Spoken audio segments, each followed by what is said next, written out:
자비하신 아버지 하나님, 은혜를 감사합니다. 오늘 저녁에도 하나님의 인도와 사랑받는 저희가 성령의 이끄심을 따라서 이 자리에 함께 예배하게 하시고 모일 수 있게 하시고, 또한 비대면으로 함께 또 예배하는 주의 종들과 더불어 할 수 있게 해주신 것을 감사드립니다. 이 저녁에도 오직 성삼위일체 하나님께서 우리의 마음과 생각을 붙들어 주시옵시사. 우리가 세상을 살아가면서 거칠어졌던 마음 있습니까? 또한 정신없이 살아갔던 그런 순간 있었습니까? 그러한 마음일지라도 이 시간 주의 성령께서 하나 되게 하여 주옵시고, 하나님의 말씀을 듣는 이 자리 하나님 앞에 복되게 불러주셨사오니 그 말씀 앞에 정직하게 우리의 마음을 비춰보며 하나님의 귀한 말씀으로 우리의 심령이 일어서는 그런 귀한 시간 되게 하여 주시옵소서. 시종을 주님께 의탁하며 존귀하신 주 예수 그리스도 이름으로 기도드렸사옵나이다. 아멘. 네, 반갑습니다.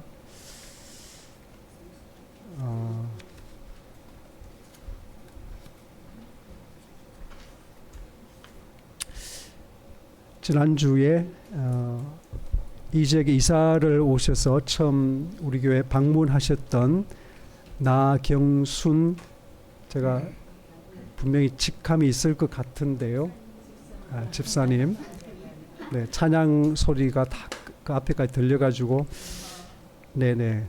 근데 양산을 두고 가셔가지고 꼭 오시겠다는 생각은 하고 있었는데, 그래서 제가 주중에 오시면 제가 안 드리고 예배 때 오시라고 그러려 했는데, 네, 오셨습니다. 반갑습니다. 네, 하나님 말씀 시 133편, 시 133편 1절부터 3절까지 짧은 시입니다. 우리 같이 1절부터 3절 합독하시겠습니다. 보라, 형제가 연합하여 동거함이 어찌 그리 선하고 아름다운고, 머리에 있는 보배로운 기름이 수염 곧 아론의 수염에 흘러서 그의 옷깃까지 내림 같고, 헐몬의 이슬이 시온의 산들에 내림 같도다. 거기서 여호와께서 복을 명하셨나니 곧 영생이로다. 아멘.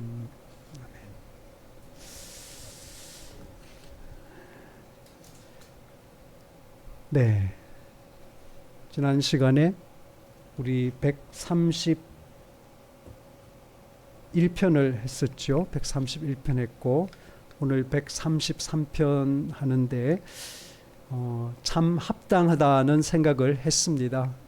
마침 다가오는 주가 우리가 10년을 감사하고 바라보는 그런 시간이고, 그래서 우리 교회의 현재 모습에 참 우리가 기억할 만한, 또 새겨볼 만한 그런 말씀이라는 생각이 들었습니다.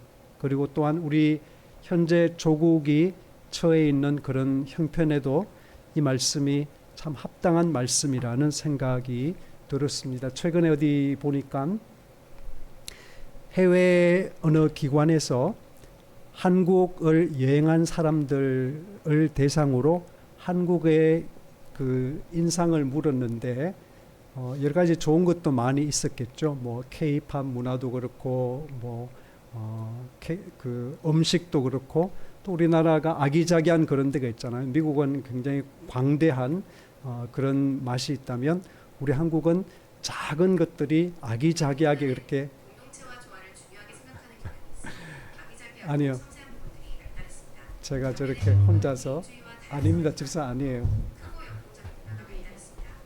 제 밖에 쫓아내세요. 죄송합니다. 제 전화기가 저렇게 무음으로 해놨는데도 알아듣고는 간섭을 하려고 특별히 설교 시간에 또 저렇게 해가지고 목사 폰이라고 또 이렇게 또 티를 내는 것 같습니다. 죄송합니다. 아무튼 그 조사기관에서 한국을 방문했던 외국인들에게 물어봤습니다. 뭐 좋은 점 물어봤고 나쁜 점을 물어봤는데 89%의 응답자가 뭐라고 대답했는가 하면 한국에서 힘들고 이해가 안 되고 좀 어려웠던 것은 이념 갈등하는 그 모습이라고 이야기를 했다는 말씀 들었습니다.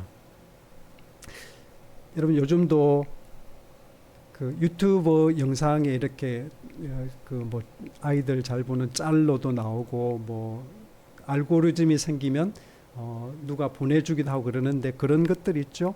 뭐 손절할 사람의 특징 4가지 뭐 그런 것들. 그런데 저는 그런 거를 보면서 좀 위험하다는 생각을 합니다. 물론 인생이 짧은데 좋은 사람들 만나서 좋은 시간 보내기도 우리 인생이 짧은데 왜 우리가 별로 우리와 맞지 않고 우리에게 힘들게 하는 그런 사람들을 우리가 상대해야 되나. 그러니까 그런 사람들은 그냥 멀리하고 손절하고 좋은 인생을 꾸려가자는 그런 취지는 참 좋은 것 같은데 근데 사실 인생이 그렇던가요, 여러분? 인생이 내가 보기 싫다고 다 잘라내고 안 만나고 싶다고 안 만나면 내 인생이 더 평안할 것 같습니까? 그러지 않습니다. 삶이라는 것은 항상 바깥에 책임도 있는 거지만은 하나님은 늘 우리 자신의 마음을 고치기를 바라시고 그래서 우리가 좀 더 성장하기를 바라시고 그래서 내가 나보다 더 커지는 것이 하나님의 기쁨이 되는 일이기 때문에 오늘 이 말씀 우리 같이 한번 잠깐 살펴보면서 우리 자신의 갈 길을 또 한번 점검해 보면 좋겠다는 생각이 듭니다. 134편까지가 제가 예전에 말씀드린 대로 120편부터 134편까지가 성전에 올라가는 노래 혹은 순례자들을 위한 노래라고 그렇게 부제를 가지고 있다고 말씀을 드렸습니다. 그래서 유대인들이 1년에 3번 명절을 지키는데 제일 첫 번째 명절이 6월절, 그 다음에 그로부터 50일 뒤에 오는 77절이라고 77이 49 그쪽 77절이 오고 그 다음에 이제 우리에게는 추수감사절에 해당되는 장막절 혹은 초막절 그 세 절기를 지키는데 그때마다 순례자들이 양 사방에서 몰려들어서 하나님의 성전에서 예배할 때 그 레위인들이 혹은 제사장들이 그 프로세션을 인도하고 그리고 수많은 사람들이 그 자리에서 그들을 따라가면서 불렀던 찬양이 바로 시편 120편부터 134편까지 15편의 짧은 성전에 올라가는 노래라고 부제가 붙은 이 노래들을 불렀다고 말씀을 드렸습니다. 그래서 14번째 오늘 시편 성전에 올라가는 노래인데요. 그래서 이것은 단지 가족이나 친척 간의 조화로운 사이를 측량한 것은 아니다. 물론 그것도 그 안에 내용이 들어있고 그거를 비유로 했지만은 그러나 훨씬 더 큰 범위를 이야기하고 있다는 그 사실을 한번 생각해 보면 좋겠습니다.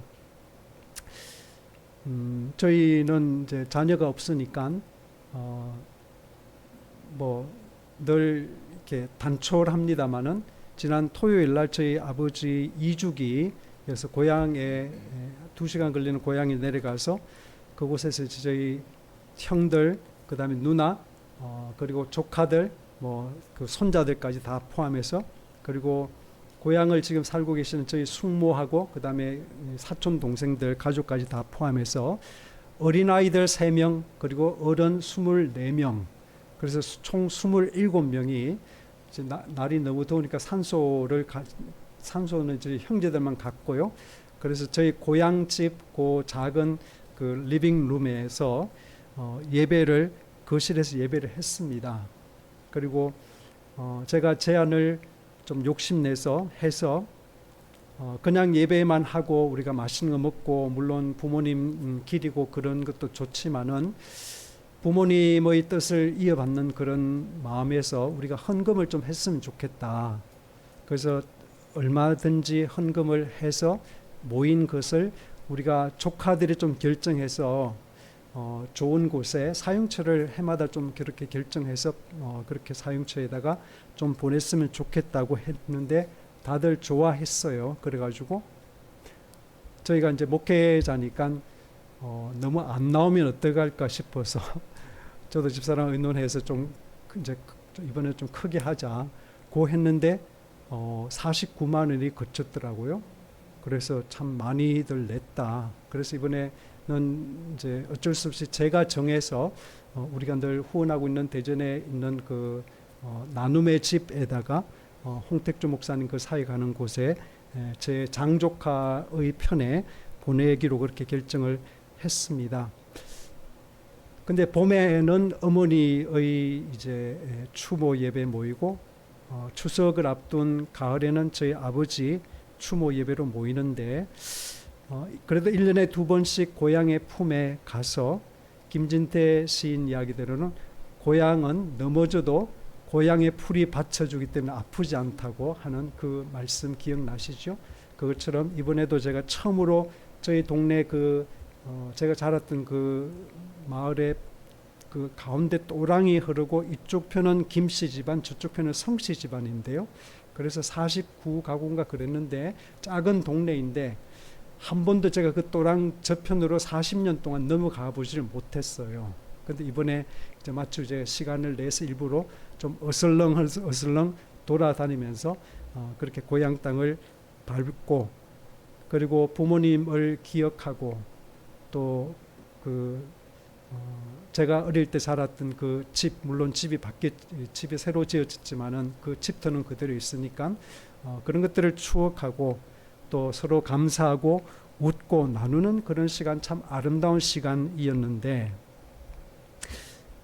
근데 시 133편이 말씀하는 것은 물론 그런 친척 간의 모임도 아름다운 것으로 보시지만은 그러나 본문은 사실 그 이상을 이야기하고 있다고 하는 사실입니다. 선하고 아름다운 것이라고 이렇게 번역이 되어 있는데요. 선하다는 말은 히브리어 원어에서 토브라는 그런 단어인데, 근데 그 단어가 가장 많이 잘 쓰인 곳이 어딘가 하면 바로 창세기 1장이에요. 창세기 1장에 보면 하나님께서 첫날 뭐를 만드시고 보시기에 좋았더라 할 때 그때 나오는 표현이 바로 토브라는 말이고, 맨 마지막에 인간과 동물을 만드신 뒤에 모든 것을 마치심에 하나님께 보시기에 뭐에 심히 좋았더라. 토브 무오드라고 히브리어로 매우 좋았다, 지극히 좋았다라고 이렇게 표현이 되고 있습니다. 그래서 선하다라고 그렇게 이야기하면 왠지 우리 속에는 악과 대조되는 어떤 그런 도덕적인 그런 개념으로 다가올 수 있는데요. 그러나 창세기 1장에서 하나님께서 당신의 지혜와 명철과 계획을 따라서 무엇인가를 만드시고 그 혼란스러웠던 그런 것들이 형체를 드러내고 질서가 만들어지고, 그래서 하나님께 보실 때 좋다, 마음에 든다, 잘했다, 하나님의 그 감탄사가 들어가 있는 그곳에 토브라는 단어가 사용됐다는 것은 단지 이것은 옳고 그름의 문제, 뭐 도덕적이고 비도덕적인 그런 문제가 아니라 질서와 조화와 합당과 완성 같은 그런 의미로 볼 수 있다. 그래서 하나님께서 보실 때에 형제가 연합하여 동거하는 그 모습은 하나님께 보실 때는 질서 있고 조화롭고 합당하고 완성된, 그래서 세번역은 그 부분을 아름답다라고 표현을 하고 있습니다. 아름답다, 저는 그 부분이 참 좋다고 생각해요. 그냥 선하다는 말보다는 왠지 아름답다는 말이 좀 더 포괄적으로 토브라는 그 뜻을 표현하고 있다고 생각합니다. 여러분, 우리가 잘 쓰는 인간이란 말도 한자를 생각하면 사람 인자에 사이 간자를 쓰는 거잖아요. 저는 그것이 참 깊은 의미가 있다고 생각합니다.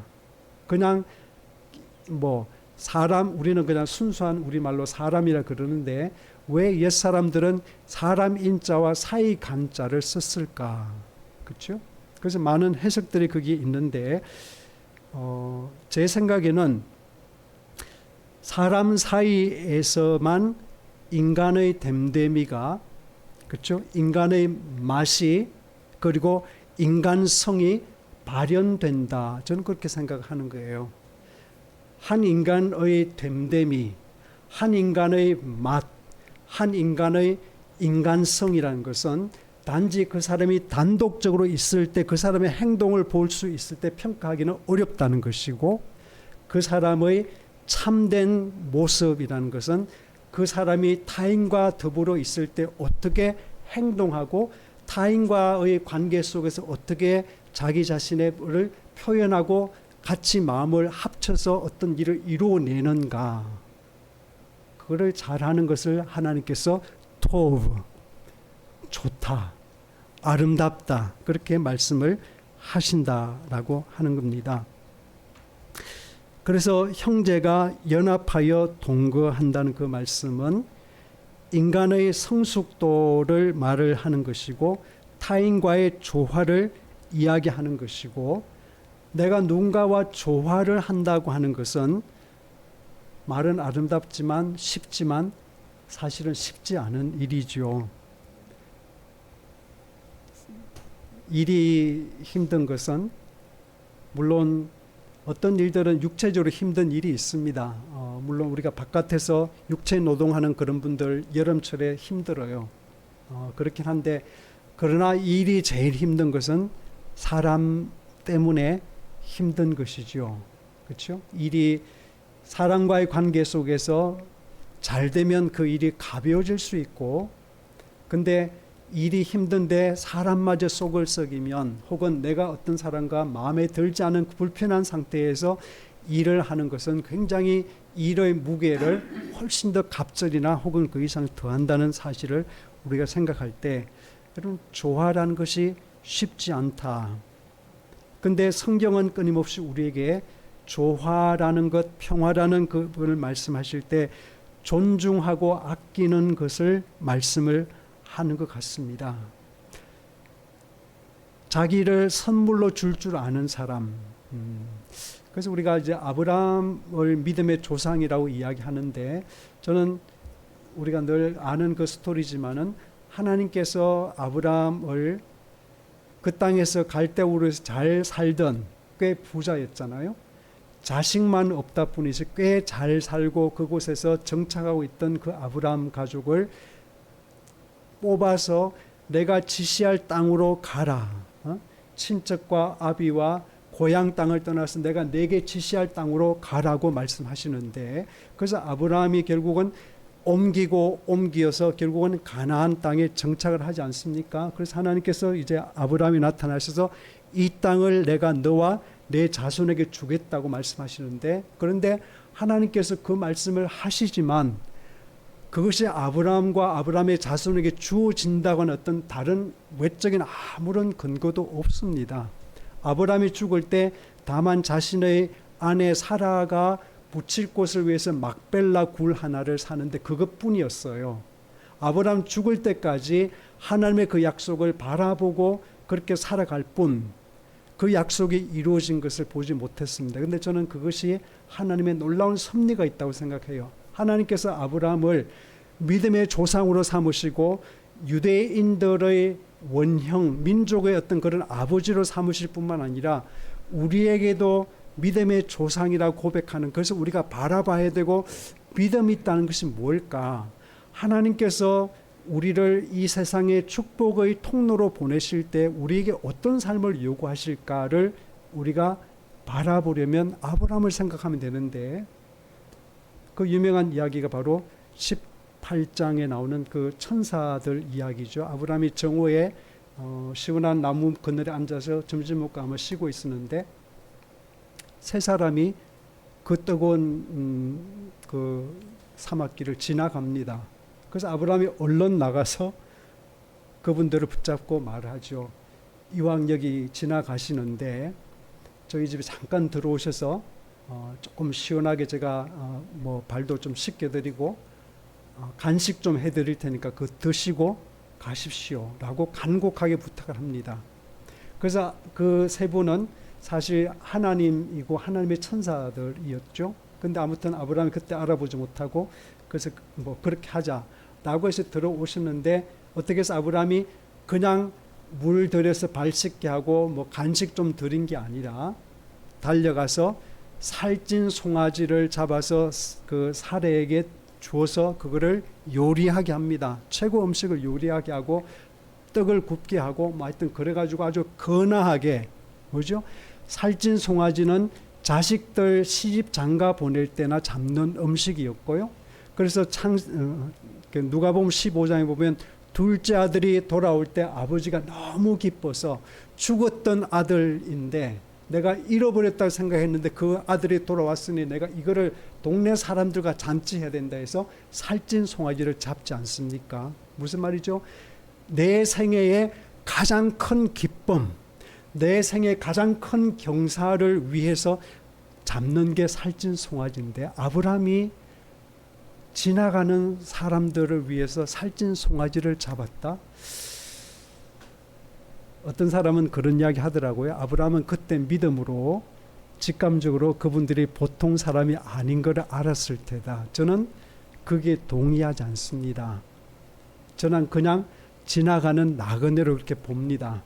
그런데 아무튼 그 이야기는 뭐냐 하면 아브라함을 하나님께서 그렇게 옮겨서 정말로 취약한 그 지역에 이방인으로 살아가도록 자리 잡게 하신 것은 뭐죠? 믿음의 사람이란 것은 뭐죠? 자기 자신을 누군가에게 선물로 주는 사람. 아브라함이 그럴 수밖에 없잖아요. 그러니까 자기 고향 땅에 살면 자기 있는 채하고 이렇게 힘주고 살 수 있습니다. 그런데 아무리 많은 걸 가졌어도 이방 지역에 들어가서 산다는 것은 뭐죠? 치안도 없고 아무런 사회적인 보장도 없는 곳에서 이방인으로 살아간다는 것은 그 사람들과의 철저한 관계를 유지하며 살아가는 것이지 않습니까? 그렇죠? 그래서 아브라함은 끊임없이 자기에게 오는 사람들에게 친절을 베풀 수밖에 없어 그들과 좋은 이웃 관계를 유지할 수밖에 없었던 그런 상황 속에 하나님께서 두심으로 하나님께서는 아브라함을 믿음의 아버지로 그렇게 빚어 가시더라라고 하는 사실입니다. 아무튼 우리가 누군가와 조화를 이루며 살아간다는 것 참 복된 일이라고 저는 생각합니다. 여러분도 글을 좋아하시는지 모르지만은 저희들이 미국에 있을 때는 이제 가끔씩 좀 욕심을 내서 저희들 살았던 곳에 이제 마침 그 콘서트 홀이 이제 몇 개가 있었어요. 문화적으로 좀 유명한 그런 홀이 있었는데 연말이나 이제 좀 시간이 되면 그런데 이제 티켓을 좀 끊어서 가면 저희들이 좋아했던 것은 독주회는 별로 안 좋아했어요. 독창회도 있고 독주회도 있잖아요. 누군가가 혼자서 이렇게 발표하는 그런 거, 뭐 조수미 독창회, 뭐 그런 거 별로 안 좋아하고 합창과 또 오케스트라가 같이 연주하는 그런 것들을 좋아했습니다. 아무튼 여러분 멋진 그 합창을 생각해 보십시오. 혹은 멋진 오케스트라의 협연을 한번 생각해 보십시오. 그럼 거기에는 자기 파트가 다 있는 거잖아요. 근데 만약에 베이스를 배정받은 사람이 나는 맨날 이렇게 저음만 이렇게 내고 저 사람 소프라노도 저렇게 예쁘게 나오는데 나도 한번 해보고 싶다 해가지고 베이스를 배정받은 사람이 만약에 소프라노 음을 낸다면 그 합창 망치는 거죠. 더 심각한 것은 오케스트라 하는데 심볼즈 있잖아요. 한 번 하고 마는 그 심볼즈. 근데 심볼즈가 되게 이제 그 공연할 때 제가 헤아려 보진 않습니다만은 심볼즈가 울리는 것은 되게 피날레 때 그때 많이 울립니다. 그렇죠? 그래서 한 3번 많아야 4번 정도만 심볼즈가 울리는데 만약에 심벌즈 연주자가 신난다고 그래서 악보도 없는데 자기 끊임없이 심벌즈를 울려댄다면 이게 지금 그 오케스트라의 협연이 잘 되는 거 아니지 않느냐, 그런 말씀이죠. 쉬운 이야기인데 근데 우리의 삶은 그렇게 내 분수를 지키고 내가 끼어들지 않을 때 끼어들지 않고 누군가가 더 빛나야 될 때 내가 그 자리에서 누군가 더 빛나도록 내가 받쳐주는 그런 걸 하기가 사실은 쉽지 않더라고 하는 이야기죠. 우리는 초등학교 때부터 이제 미술이란 걸 했는데요. 그림 그리는 걸 했는데 저는 사실은 그림 그리는 걸 잘 그렸으면 좋겠다고 생각했는데 한 번도 그림을 마음에 들게 그린 적은 없습니다. 그런데 우리가 그림을 그린 것은 다 사실은 서양화예요. 그렇죠? 우리가 동양화 배운 적 없죠. 네? 아쉽습니다. 근데 서양화와 동양화의 차이가 중대한 차이가 있는데 그게 뭐냐면 서양화는 배경까지 다 칠을 다 합니다. 심지어 하얀색까지 칠을 해요. 근데 동양화는 여백이 있습니다. 네? 여백을 남겨놔요. 그렇죠? 그래서 서양화가 훨씬 더 꽉 찬 느낌 있고 그러하지만은 뭔가 좀 답답한 느낌이 있습니다. 그에 비해서 동양화는 여백이 있어서 오래 보아도 그것이 피곤하지 않다는 그런 또 좋은 점이 있는 것이지요. 저는 인간관계를 이야기한다면 좀 여백이 있는 그런 마음을 가지면 좋겠다, 그런 생각하는 거죠. 우리 마음속에 누군가가 빛나 보일 수 있도록, 누군가가 더 소중하게 보일 수 있도록 우리 마음속에 여백을 좀 가질 수 있으면 그게 바로 조화로운 삶이 될 수 있겠다. 그것이 바로 하나님께 그렇게 할 때 토브, 좋다, 마음에 든다, 참 괜찮다, 그렇게 칭찬하지 않으실까. 두 번째, 아름답다라고 번역된 그 히브리 단어는 나임이라는 단어인데요. 그것은 좋은, 매력적인, 친근한, 기쁜, 그리고 또 하나는 사랑스러운이라는 그런 뜻이 있습니다. 세 번역은 사랑스러운 이렇게 붙였어요. 그래서 제가 오늘 설교 제목을 아름답고 사랑스러운 모습이라고 그렇게 설교 제목을 붙였습니다. 하나님께서 보실 때에 형제 자매들이 서로 양보하고 조화를 이루어서 그렇게 자기 자신의 자리를 지키고 또 마음의 여백을 가져서 누군가를 높여주는 그 삶을 살아가는 걸 볼 때 하나님께 그거를 아름답다라고 말씀하신다는 것입니다. 저희들이 미국에서 처음 돌아왔을 때 제 기억으로 첫 그 영화관을 가서 첫 그 영화를 본 제목이 니마 그 강을 건너지 마오라고 하는 그 영화였습니다. 각오는 하고 갔는데요. 시작할 때부터 할머니가 무덤가에서 그렇게 그렇죠? 그 곡을 슬피 곡을 하는데 그것도 실제니까요.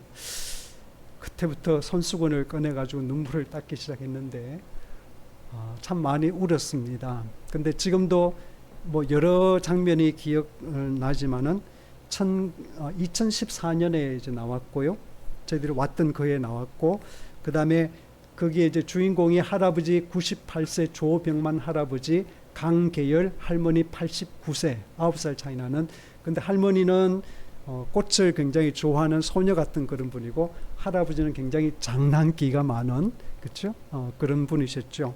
두 분이 참 잘 만난 분이고, 두 분이 사별하기 전까지 76년을 같이 했던 그런 분들이고, 근데 하나 제가 참 아프게 기억하는 그 대목이 뭐냐면, 할아버지인가 할머니인가 생신날 자녀들이 왔어요. 시골로 왔습니다. 두 분이 사실 시골로 와가지고 딸들도 오고 아들도 오고 며느리도 오고 손자 연세 그만하니까 왕할아버지 왕할머니시잖아요.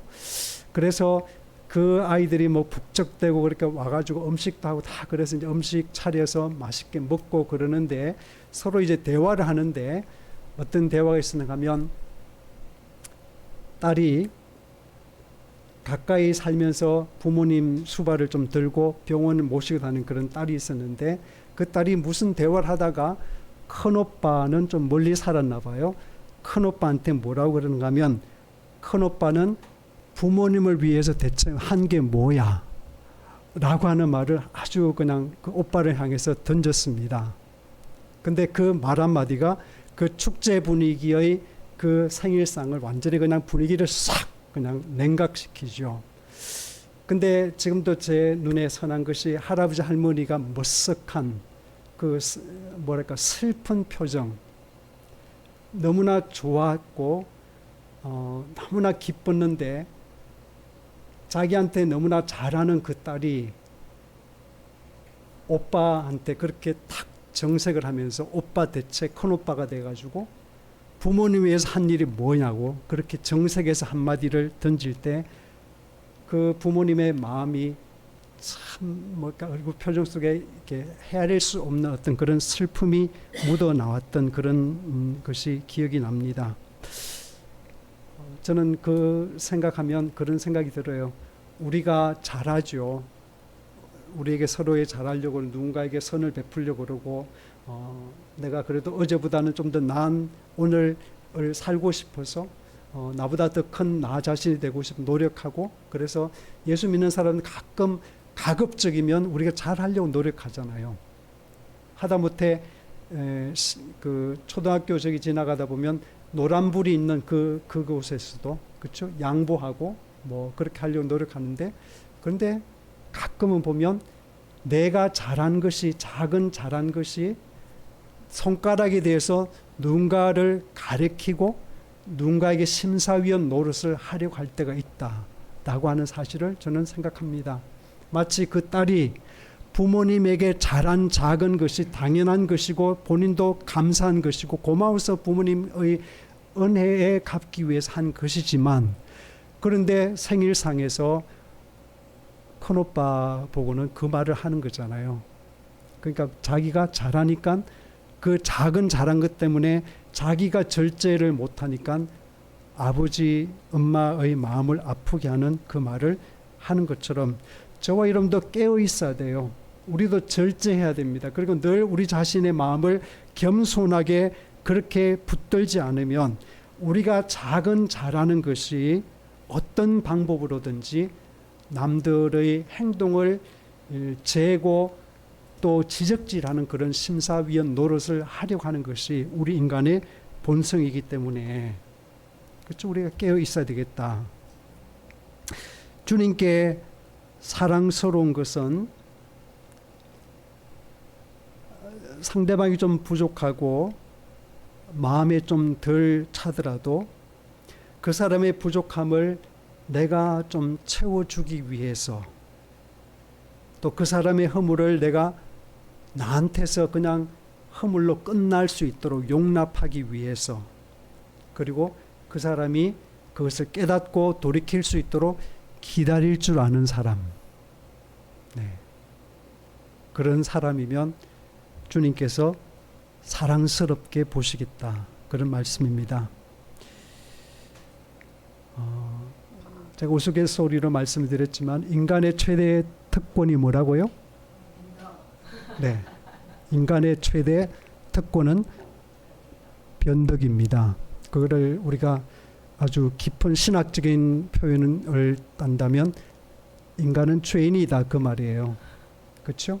변심을 많이 합니다. 아침에 기도할 때는 하나님께 그렇게 살겠다고 말씀드리고 마음에 각오하지만 그날 먹은 마음은 그날 깨어집니다. 그렇죠? 오늘 내가 용서하며 살아야 되겠다고 결심하고 기도하면 그날따라 오히려 용서 못할 사람들을 많이 만나고 그런 상황을 우리가 많이 맞닥뜨리는 것이 우리 인생입니다. 그런데 아무튼 우리 인간은 최대의 특권이 변덕이기 때문에 그 말의 좋은 면은 뭐죠? 그 사람은 상대방은 바뀐다는 거죠. 나도 바뀔 수 있는 가능성이 있는 것처럼 상대방에게도 가능성을 우리가 인정한다면 그 사람이 그 자기 자신에게서 껍질에서 나올 수 있도록 더 나은 사람으로 살아갈 수 있도록 내가 그 가능성이 발현하는데 조금이라도 내가 보탬이 될 수 있다면 그것이 하나님의 복으로 살아가는 그런 모습이다 라고 하는 것입니다. 우리 고린도전서 9장 말씀 한번 보시겠습니다. 고린도전서 9장 19절부터 23절 말씀 잠깐 살펴보겠습니다. 고린도전서 9장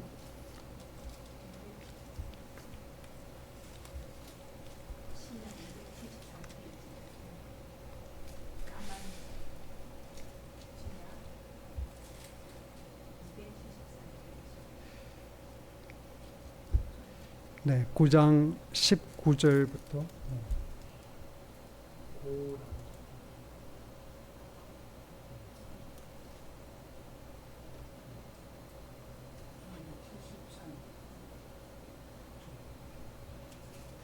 고린도전서 9장 19절부터 23절까지 같이 한번 합독하겠습니다. 내가 모든 사람에게서 자유로우나 스스로 모든 사람에게 종이 된 것은 더 많은 사람을 얻고자 함이라.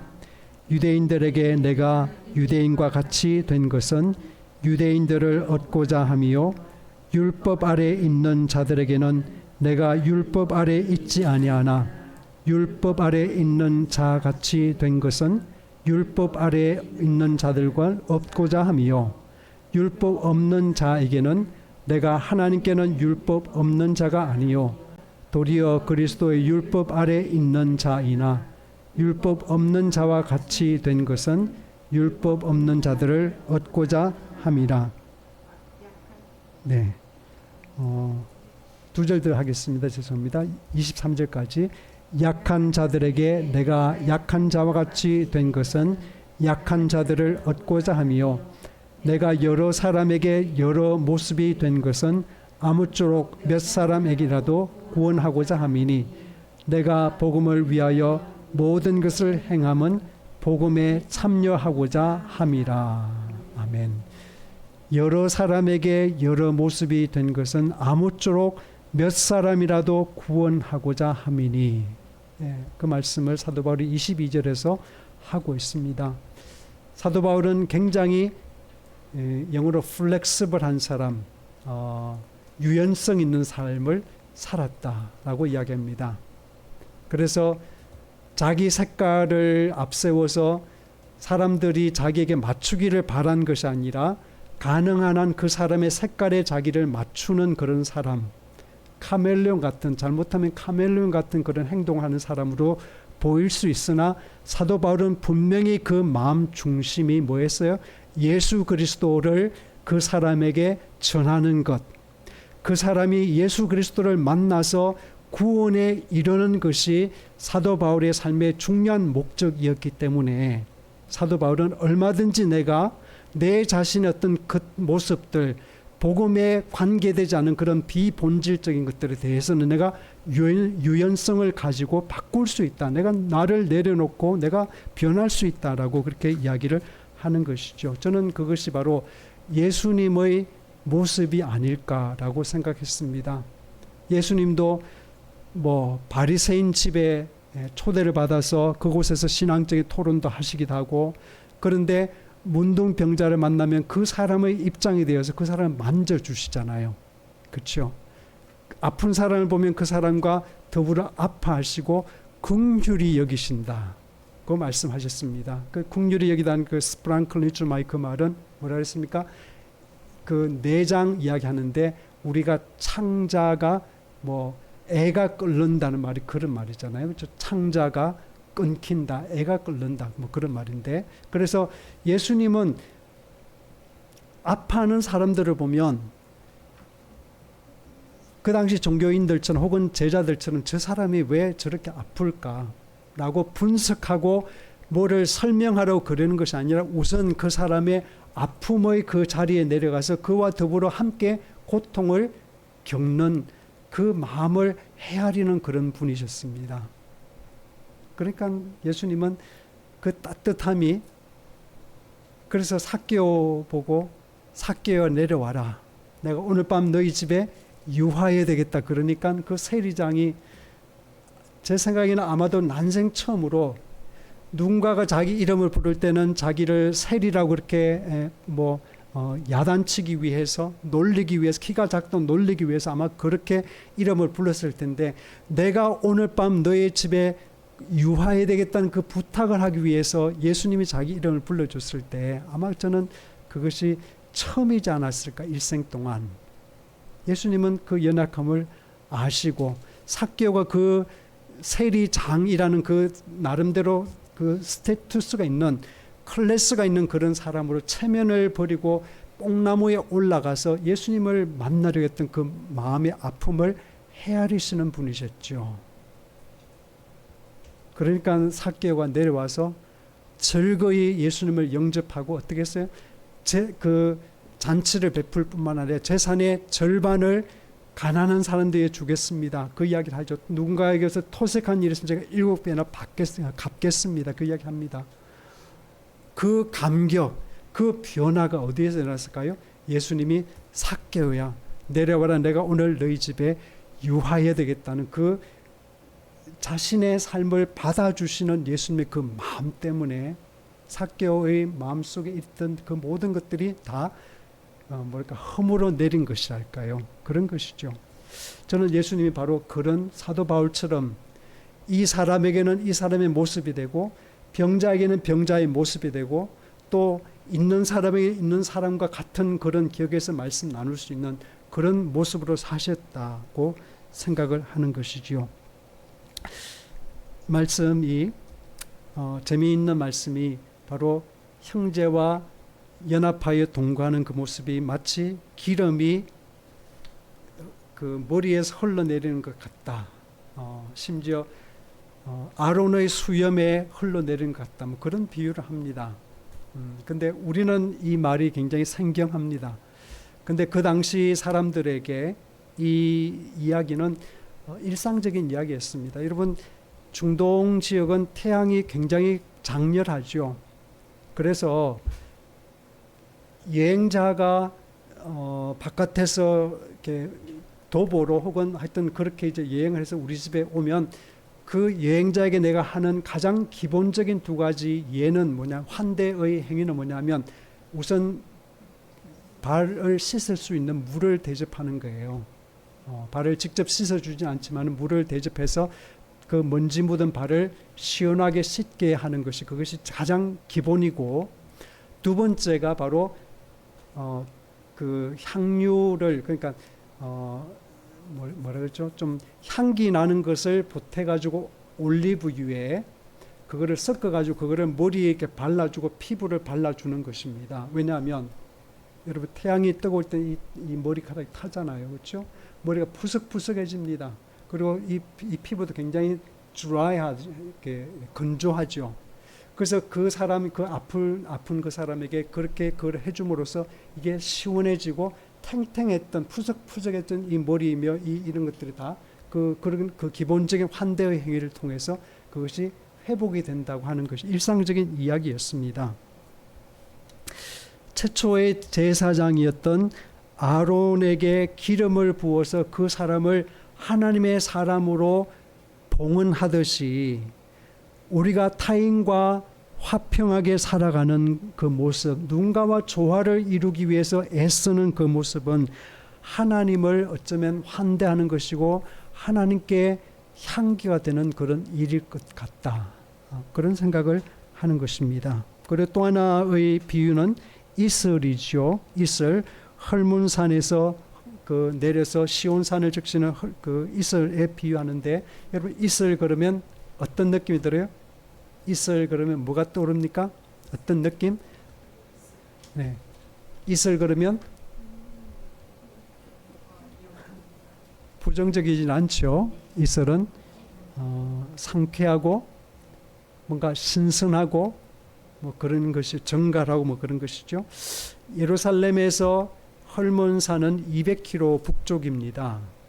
근데 헐몬산은 워낙 높아가지고 그리고 여러분 그 사막 지역에는 이슬이란 것이 없으면 식물이 자라지 않습니다. 뜨겁게 낮 동안에 달궈졌던 그 사막의 모래나 바위나 그런 것들이 밤이 되면 급속도로 이제 식는데요. 그래서 7도, 8도, 뭐 어떤 경우는 뭐 3도까지 내려가는 그런 경우도 있다 그러는데, 그렇게 일교차 굉장히 심하게 될 때 이슬이 많이 맺히죠. 그래서 식물들도 그 이슬이, 그러니까 4월 달부터 8월 달에는 팔레스타인 지역 비가 오지 않습니다. 건기입니다. 그런데도 식물이 그나마 생명을 유지할 수 있는 것은 이슬이 밤에 맺혀서 그것이 물이 되어서 이렇게 뿌리로 공급이 되는 거예요. 그래서 팔레스타인 지역에서 이슬은 우리에게 말하는 비와 같은 그런 소중한 젖줄입니다. 그래서 하나님께서 보실 때에 우리 인생이 사막과 같고 황량한 그런 황야 같은 그런 광야이지만, 그러나 성도가, 한 인간이 누군가와 더불어 조화롭게 누군가를 돕고 누군가를 용납하고 여백이 되어주는 그런 삶을 살아가는 그 모습을 볼 때, 그것이 바로 우리 인간의 세상을 이슬처럼 적시는 그런 소중한 젖줄이다. 그것 없이는 죽음과 같은 그런 황량한 사막이지만은, 그러나 사막이, 제가 언젠가 말씀드렸죠. 사막이 아름다운 것은 샘을 품고 있기 때문이다. 어린 왕자 생텍쥐벨이 했던 이야기죠. 사막이 그나마 죽음의 장소가 아니라 아름다운 장소가 되는 것은 그 속에 오아시스를, 샘을 품고 있기 때문이다. 신앙도 마찬가지로 생각합니다. 우리 인생도 살다 보면 끊임없이 경쟁하고 살벌하고 뭐 그런 것 같죠. 그럼에도 불구하고 가끔씩은 우리가 참 우리 마음을 넉넉하게 만드는, 살 맛을 느끼게 만드는 그런 일을 우리가 경험하지 않습니까? 그렇죠? 기대하지 않았던 그런 친절, 누군가가 또 내가 했던 작은 일에 대해서 인정해주는 그런 감사의 말을 할 때, 누군가가 내 아픔을 어루만지는 듯한 그런 말을 할 때, 누군가가 나와 함께 있다는 그 느낌이 들 때, 누군가가 나를 진정으로 이해해주고 믿어준다는 그런 느낌이 들 때, 우리는 마음속에 힘을 얻게 되는 거예요. 그렇죠? 네. 그 공지영 작가 이야기를 제가 했는데, 너는 다시 외로워질 것이다라는, 그 최근에 이분이 성지순례를 이제 다녀오는 그 과정 속에서 이렇게 에세이를 쓴 것을 제가 지금 한꺼번에 읽지 않고 조금씩 시간 있을 때마다 읽고 있는데, 그분이 이제 하동으로 내려가서 아이들 다 키우고 이제 끝나고 나서 본인이 혼자의 시간을 갖고 하동의 그 산자락에 집을 하나 마련해서 거기 살고 있는데, 그런 이야기를 합니다. 새벽에, 카톨릭 성도인데 새벽에 기도를 할 때, 우리 같은 이제 새벽 기도가 되겠죠. 기도를 하러 가면 어느 날은 기도가 잘 되고 마음이 하나님 앞에 가지런하게 딱 그렇게 되어 있는 자기 모습이, 그래서 은혜를 받는데, 어떤 날은 기도하려고 그러면 뭔가 그 눌린 것이 있고 집중이 잘 안 되거나 그럴 때가 있다는. 그래서 그러면 이제 복기를 해보는 거죠. 어젯밤에 내가 뭐를 생각하며 잤지? 어젯밤에 내가 뭘 했지? 그러면 분명히 나오는 것들이 이제 몇 가지 있는데, 어떤 좀 예민한 그런 동영상을 봤다든지, 그렇죠? 또는 누군가와 어떤 좀 별로 기분 좋지 않은 그런 대화를 나눴다든지, 또 자극적인 어떤 그런 뉴스나 영화를 봤다든지, 뭐 그런 이야기 합니다. 그런데 공정 작가가 가장 대표적으로 정신을 시끄럽게 하는 일은 뭘까를 이분이 자기 말로 고백합니다. 누군가와 전화를 하면서 제 3자에 대해서 흉을 보는 대화를 했을 때, 그리고는 잠을 자고 그 다음날 아침에 일어나면 기도할 때 어김없이 기도가 막히는 경험을 한다고 이야기를 합니다. 저도 그 말에 공감합니다. 그래서 그분은 타인의 결점을 흉보는 것은 우리 영혼의 독약과 같다. 그런 말을 합니다. 작가답죠? 그렇게 적확하게 표현했습니다. 그래서 우리는 우리 마음을 잘 지켜야 하고요. 그래서 하나님께서는 그렇게 하는 사람에게 영생을 명하신다고 말씀을 하고 있습니다. 여러분, 여기서 성경에서 영생이란 것은 오래오래 사는 것이 아니에요. 영생은 오래오래 사는 것이 아니라 성경에서 말씀하시는 영생이란 것은, 구원이란 것은 하나님께 받아들여진 삶이 바로 영생입니다. 하나님께 받아들여진 삶. 그렇죠? 우리의 구원은 하나님의 선물이라고 말씀하시는데 그 말씀은 뭐죠? 하나님이 죄인된 우리를 변덕밖에 부릴지 모르는 그런 우리를 있는 그대로 받으셨다라고 하는 것이 구원이지요. 그 구원을 받은 경험 때문에 우리가 나를 그런 나를 받아주시고 사랑하기로 작정하신 그 하나님의 사랑을 끊임없이 받아서 내 마음 안에 하나님의 사랑이 켜켜이 쌓여갈 때, 그렇죠? 그리고 내 속이 변화되고 내 안이 허전했던, 끊임없이 세상의 어떤 그런 것들을 끌어모아서 내가 그렇게 쓰레기 같은 것들을 내 영혼을 채웠던 그런 이전의 삶을 내가 단절하고 하나님의 어떤 그런 영원한 것으로, 선한 것으로 끊임없이 내 마음을 채워갈 때 내가 채워지는, 내 안이 넉넉해지는, 풍성해지는, 세상 사람들 이해할 수 없고 나도 과거라면 이해할 수 없을 것 같은 그런 평안이 내 마음속에 있어서 어떤 일이 있어도 내 마음이 든든해질 것 같고 어떤 일이 있어도 하나님의 사랑이 나를 끊을 수 없을 것 같은 그런 든든한 확신이 마음속에 들 때에, 그렇죠? 그것이 구원받은 성도의 경험인 것이고 선물이죠. 내가 죽어서 천국 들어가는 그 자체만이 구원이 아니라, 영생이 아니라 지금 오늘 생명의 권위이신 하나님께 잇대어서 그 하나님의 영원한 말씀 앞에 내 자신을 드릴 때 그 말씀이 나의 마음속에 나를 살게 하는 것, 내 안에 내가 생각하지 못했던 어떤 그런 설명할 수 없는 그런 그 나를 감싸는 그 평안, 내 마음의 든든함, 그런 것들이 있을 때 우리는 비로소 내가 하나님 앞에 받아들여졌구나, 하나님께 나한테 복을 주시고 내가 하나님의 임재 앞에 살고 있구나, 그런 것을 알게 되고 우리가 거기서 보답하는 삶을 살게 되는 것이죠. 저는 하나님 앞에 바라기는, 하나님은 사랑이라 요한 1서 4장 16절에 말씀하고 계십니다. 하나님은 사랑이시라. 사랑이신 하나님을 우리가 선물로 받고 그분의 임재 앞에 살아가는 그런 저와 여러분이기에 우리에게 하나님이 하시는 놀라운 초대는 뭐겠습니까? 우리 도움 없이 천지 만물을 그렇게 좋다, 아름답다, 마음에 든다고 그렇게 창조하신 그 하나님께서 인간이 아담과 이브가 불순종하고 하나님께 등 돌림으로 말미암아 세상이 망가졌어요. 인간관계가 망가졌습니다. 하나님과의 관계가 소원됐어요. 그런데 망가진 이 세상을 하나님께서 다시 회복하자고 저와 여러분들을 부르시는 것이, 그 일에 같이 하자고, 나와 함께 그 일 같이 하자고, 세상을 고치는 일을 하자고 부르시는 그 하나님의 부르심이 참 놀랍고 감사한 일이다.